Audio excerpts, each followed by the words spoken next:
It's Tuesday morning. அன்னைக்கு வந்து morning பிரேக்ஃபாஸ்ட்டோட வேலை வந்து ஸ்டார்ட் ஆயிடுச்சு. அன்னைக்கு பிரேக்ஃபாஸ்ட்டுக்கு நான் கோதுமை ரவை தோசை தான் பண்ணியிருந்தேன்.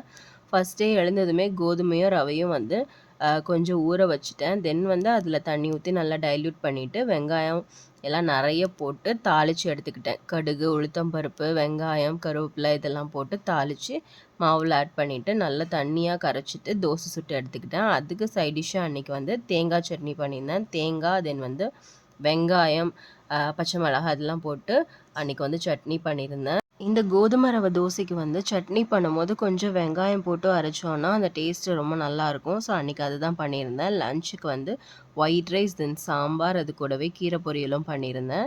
சாப்பிட்டுட்டு கொஞ்ச நேரம் ரெஸ்ட் எடுத்துகிட்டு ஈவினிங் வந்து அன்றைக்கி செவ்வாய்க்கிழமை. ஸோ வந்துட்டு ஈவினிங்க்கு மேலே சாமிக்கு வந்து விளக்கெல்லாம் ஏற்றிட்டு பூவெல்லாம் போட்டு நல்லா சாமி கும்பிட்டாச்சு. அன்றைக்கி செவ்வாய்க்கிழமைன்றதுனால நான் வெத்தலை தீபமுமே போட்டிருந்தேன். ஸோ வீடியோ பிடிச்சிருந்தா லைக் பண்ணுங்கள். நாளைக்கு இன்னொரு வீடியோவில் மீட் பண்ணலாம். அது வரைக்கும் பாய்.